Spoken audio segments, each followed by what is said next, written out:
আজকের এই ভিডিওটা অতি গুরুত্বপূর্ণ। দেখা মাত্র প্রত্যেকটা বাংলাদেশী নাগরিক এটা ভিডিওটা শেয়ার করে দিবেন, কারণ আমি যে তথ্যগুলো দিচ্ছি। আপনারা মহাভারতের ধর্মযুদ্ধের কথা প্রত্যেকেই জানেন।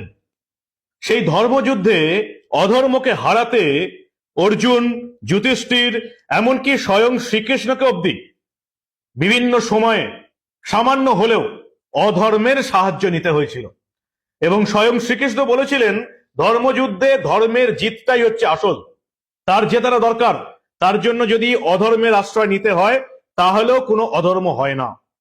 আমাদের দেশ ভারতবর্ষ, আপনার আমার দেশ ভারতবর্ষ মনে হয় এসবের আরো অনেক ঊর্ধ্বে। একটা দেশ ভিখারিদের দেশ, বেঈমানদের দেশ, মূর্খদের দেশ, প্রতিদিন উঠতে বসতে জাগতে আমার জন্মভূমিকে ছোট করার চেষ্টা করছে। সরকারি স্কুল, কলেজ, বিশ্ববিদ্যালয়ের সামনে ভারতের জাতীয় পতাকা রেখে তার উপর হেঁটে আমার দেশকে প্রতিনিয়ত অপমান করার চেষ্টা করছে। সেই ভিখারির জাতটাকে, বেঈমানদের জাতটাকে, যে জাতটাকে আমরা সেনাবাহিনী পাঠিয়ে 1971 স্বাধীন করেছিলাম, তাদেরকে এখনো আমরা 53 বছর ধরে আমরা খাইয়ে এসছি এই ভিখারি দেশটাকে। আগস্ট থেকে এই ডিসেম্বর, এই 5 মাস এত কাণ্ডের পরেও আমরা খাইয়ে যাচ্ছি, এটাও আপনারা জানেন।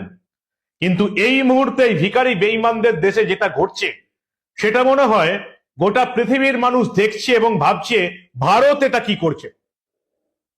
পাকিস্তান থেকে আসছে গোলা বারুদ, অস্ত্র, বিস্ফোরক, আর ভারত থেকে অন্যদিকে যাচ্ছে চাল, ডাল, আলু, পেঁয়াজ, ডিম। ভারতবর্ষের সাধারণ মানুষ, আমরা সাধারণ মানুষ যারা আন্তর্জাতিক বিশেষজ্ঞ নই, যারা আন্তর্জাতিক সম্পর্ক নিয়ে পড়াশোনা করিনি, যারা